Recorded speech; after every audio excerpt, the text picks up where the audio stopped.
In psychology, the dark triad represents three personality traits: narcissism, psychopathy, and Machiavellianism. If we were to ask the three who has the darkest personality, the narcissist would say, "Me." The psychopath would say, "I don't care." And the Machiavellian would say, "It's whoever I want it to be."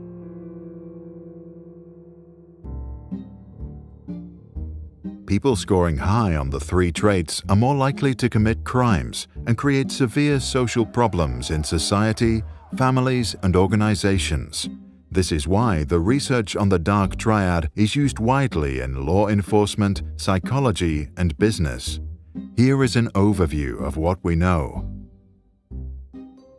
The narcissist displays grandiosity, entitlement, and superiority and wants nothing more than admiration.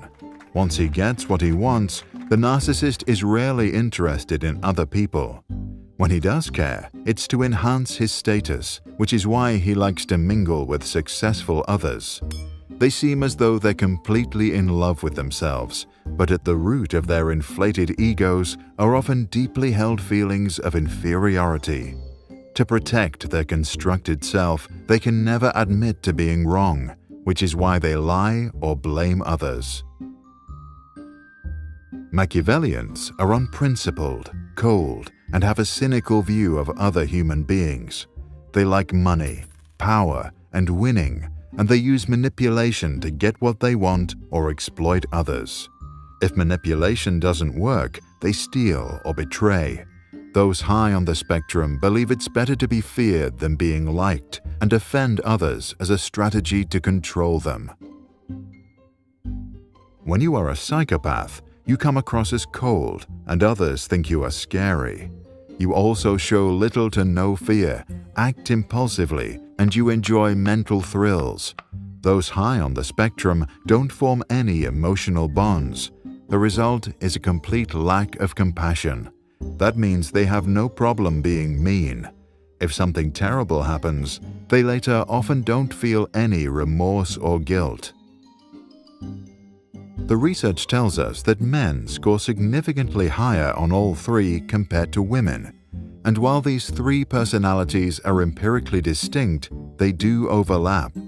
Clinically, both narcissism and psychopathy are regarded as mental disorders, while Machiavellianism isn't. Whether nature or nurture is responsible for these traits has been somewhat answered by twin studies that show that narcissism and psychopathy have substantial genetic components. Machiavellianism seems to be less prevalent in pairs of twins. However, the environment also matters. A psychopath may not only pass down his genes, but influence a child by being a role model. A Machiavellian father shares with his son not only genetic material, but might also show him all his tricks.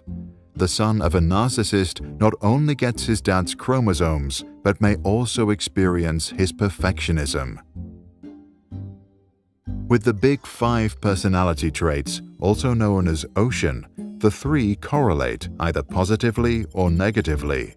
Narcissists and psychopaths are often open to new ideas and extroverted. Psychopaths and Machiavellians have low conscientiousness.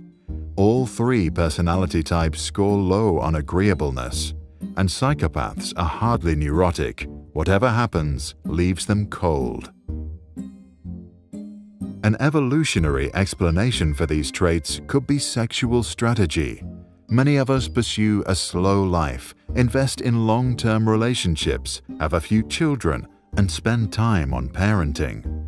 Dark triad traits may have survived because they look to optimize a fast life. Their ancestors lived in an unpredictable and dangerous world. Because of a shorter life, they sought many sexual partners, spent no time on parenting, and did not invest in human relationships. This may also explain why they strive in competitive environments, such as corporations. Here, a Machiavellian may use charm and insults to manipulate others. The narcissist, his physical appearance, and a psychopath, physical threats. And since they all lack compassion, they often elbow their way to the top. which is maybe why all three dark traits are well represented in upper-level management. But there are also downsides. If your mind was programmed to be impulsive, aggressive, and selfish, you are also more likely to abuse drugs, feel excluded, suffer from depression, or end up in jail. This is why we may not only find ways to protect ourselves from these darker minds, but also have empathy for them. After all, maybe they didn't choose to be that